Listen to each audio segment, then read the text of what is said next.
Hey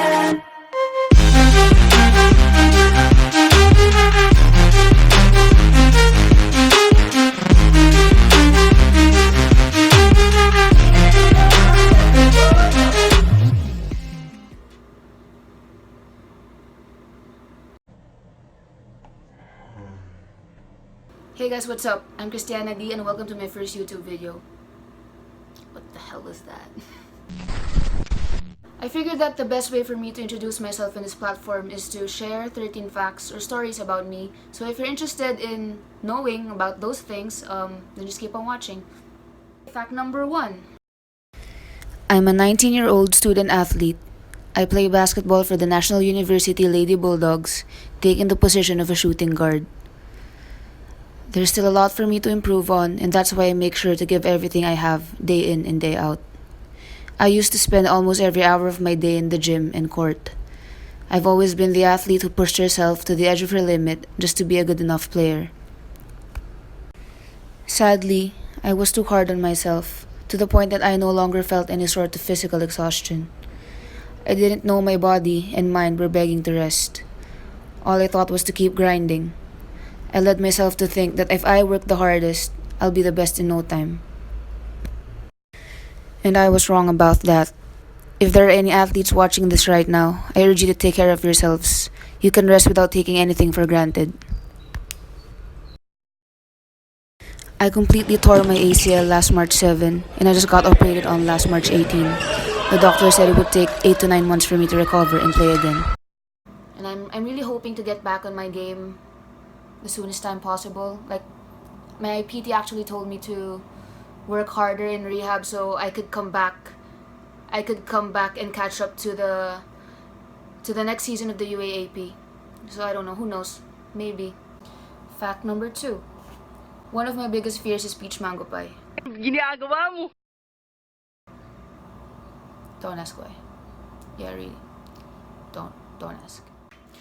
Fact number 3. Stephen Curry's on fire! No? Yeah, okay, no. Okay, fact number 3. I suck at gaming. My former teammates when I was in USC, they tried to make me play Counter-Strike, and I couldn't even count the number of times I died in less than 10 seconds. So we were playing for like 2 hours, and until the end, from the start until the end of our time in the internet shop, I had no idea what I was doing. I didn't even learn. They were trying to teach me, but I don't know, it's just not for me. And yeah, sa Mobile Legends, grabe yun. So one time I was really bored. It was like 11:15 p.m. and one of my friends told me to download ML. She asked me to play with her, and I was actually down for it. But I told her that yun nga, bano ako sa ganyan. And she said, siya bahala sa akin, bubuhatin daw niya ako. So what happened was, yeah, I downloaded the game at 11:15 and I deleted the game at 11:30. So imagine, I just lasted 15 minutes because I kept dying. Wala akong kwenta sa ganyan, sobra. But at least your girl tried. Tas ikaw, friend, ha? Hi, friend. Bubuhatin mo kamo ako. So, ang nangyari pala is, talo kayo lagi dahil sa akin. So, akala ko ba bubuhatin mo ako, no? Puro ka kasi salita. Joke lang. Love you, pre. So, fact number 4, my family's version of I love you is Alaybu, spelled as A-L-A-Y-B-U, because of me. So what happened was that my mom was trying to teach me how to say I love you. I was able to do it word per word, but altogether I couldn't say it. So it went like this. I love you. I love you. Alaybu. So yeah, we just stuck with that. So this 5th one is actually a story about how my first grade class advisor called me a demonyo. Kasi ganun eh. Kaya talaga Christiana D yung pangalan ko. Kasi BS in demonyo. So yeah, I studied grade 1 in St. Paul QC. And what I did was... Sorry. Ito na.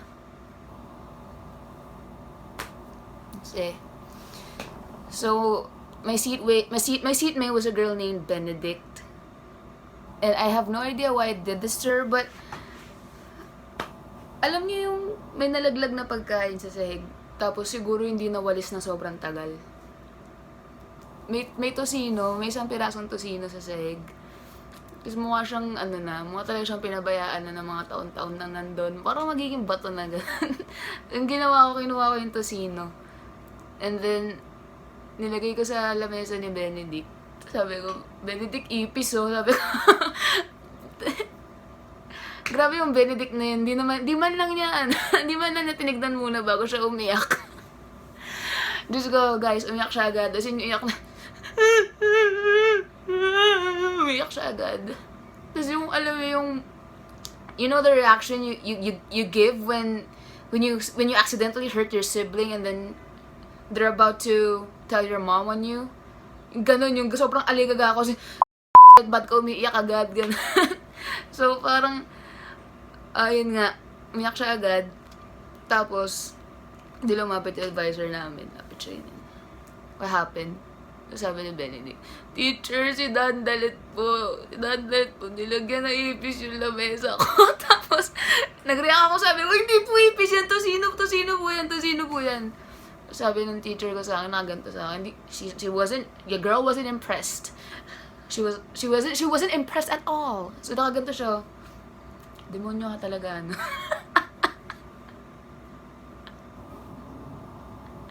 Tapos yung mukha ko gumanito pa ako sa kanya. Joke lang eh. Just a side story to that Tosino Demonyo kwento. And just, yeah, guys, I believe in karma because karma hit me really good. 3 days, just 3 days after that Tosino incident. So every time you do something wrong to other people, expect your damn karma. It's gonna do you really bad. Like, it's gonna hit you really hard. And you're gonna cry. Yeah, because what happened to me was I had a crush and I'm gonna hide his identity by the name Oscar. Si Oscar na lang, Oscar! Paring Oscar! So, ayun. Gusto ko nga tong si paring Oscar.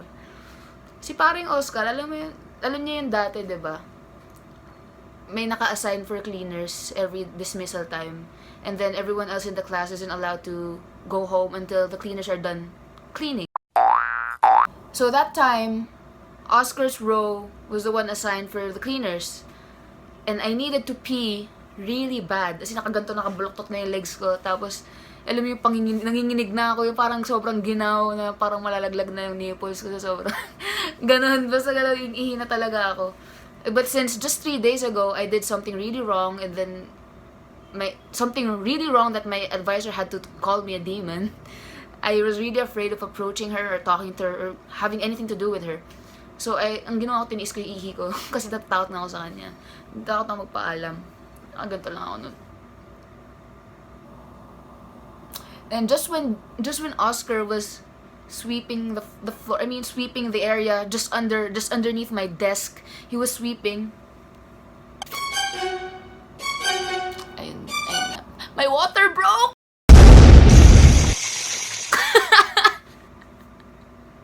Naihi talaga siya eh. Like, seryoso. As in, nung naramdaman kong umiihi na ako, di man lang ako tumayo, di man lang ako nagpanic. Syempre, nagpapanik ako. Internally, I was in panic, but when I realized I was already peeing, ano gagawin ko? Dire-diretso na, ubusin ko na to. No? So, yun, umiihi ako. Tapos, yung isa namin kaklase, I'm just gonna hide her by the name, Stella. Okay, Stella. Stella pointed down at the urine that's coming out of me. she was like, Oscar, ba't ba basa yung walis mo? Tapos itong mga bida-bida ko klase nagkumpulan doon kasi nga, bakit nga daw may basa? May gripo ba? So ayun, kumpulan sila para ako napagtulungan. Pero hindi pa nila alam na ako yun. Lahat sila, oo nga, bakit nababasa yung dustpan tsaka yung walis ni Oscar? Hindi ko na masabi yung pangalan ng crush ko. Bakit nababasa yung walis ni Oscar? So, ito na ngayon, si Stella, na may crush din kay Oscar, siya ngayon yung nagsabi na, Si Dandalit umiihi! Ayun na po, no? Namula na po na sobra si ate mong Dandalit. So, ayun. What happened after that was my advisor had no choice but to clean me up. So, nagka-moment pa kami. Sino nga yung demonyo, di ba? Nagka-moment pa kami. Siya yung naghugas sa akin. As in, hubad ako. Naghugas siya sa akin. Tapos, wait lang. Kailangan ko to i-demo. Kasi, you know when your parents get mad at you, but they need to take care of you? She was doing this to me. Kunyari ito ako. Nililisan niya akong ganyan. Yan, kasi sa mga kasing bata, kaya nangyari yan sa'yo. Yeah. Fact number 7, I can turn into a guy by just wearing a cap.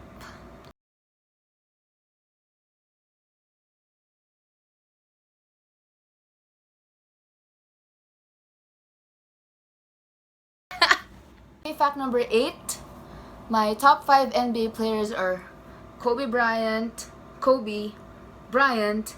Black Mamba, KB24. You get the point. I miss you, Kobe. Please notice you're the love of my lifetime. Fact number 9, basketball is my first love.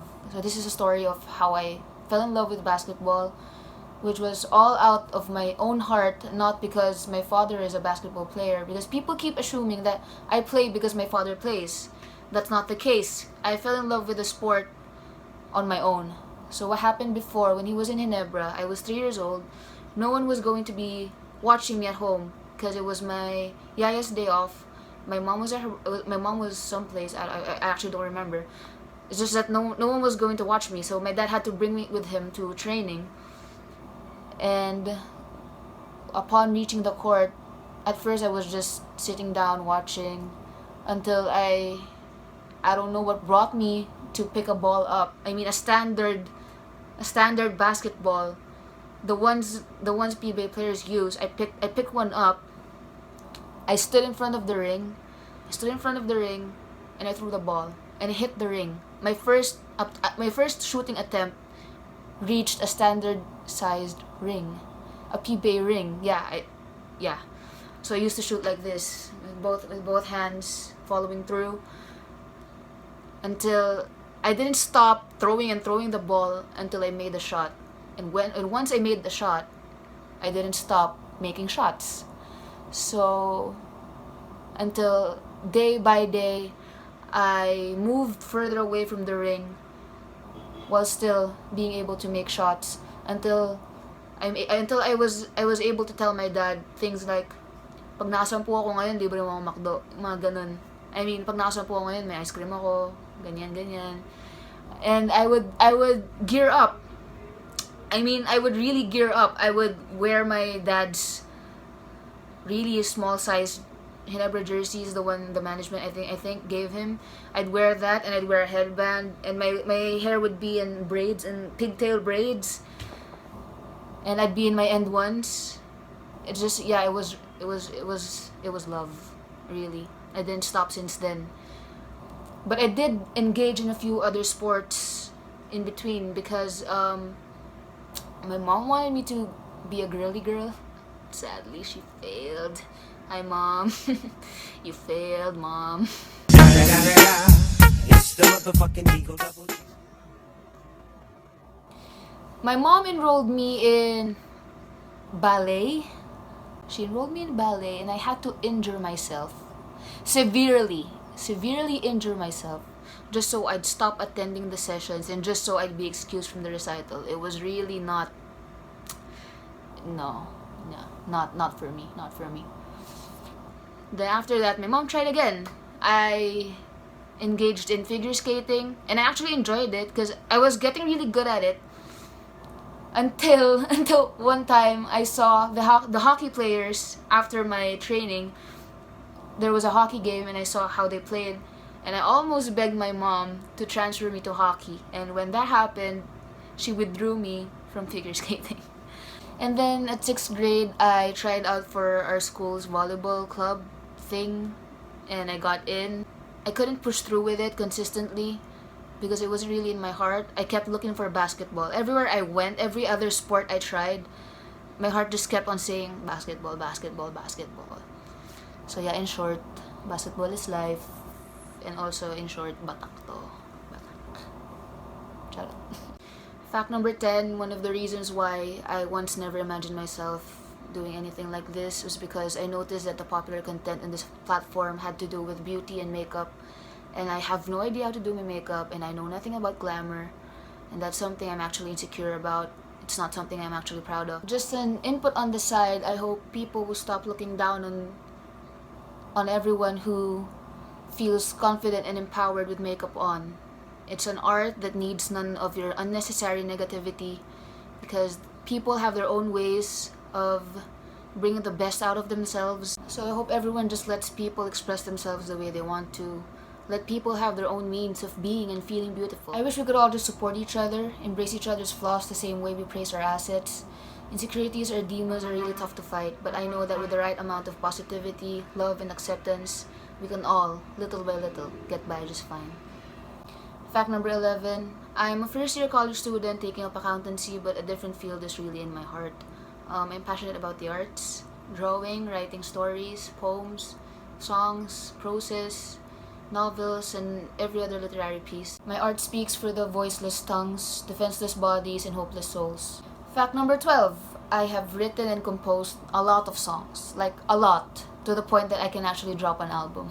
Yeah, but I have no idea whatsoever in music production, and all I know is the basics of the guitar, and my voice is average, so my songs remain under the bed. This last fact, fact number 13, is the fact that means the most to me, and it has to do with my sister being my reason to be. My sister is my strength and my weakness. Every time I'm dragged tons of feet under, all I think about is her. She gives me purpose. I have given up for more times than I can count, but the mere thought of her has always made me rise. And I'll be sure to include her in my future videos, because I'm the proudest of her. I can't be any prouder of her. And it's a fact that I need her more than she needs me. And yeah, Chanel, if you're watching, just know that I love you so much, and everything that I do right now is for you. Yeah, it took a lot of time for me to come up with a list of content to upload, and I need your guys' help.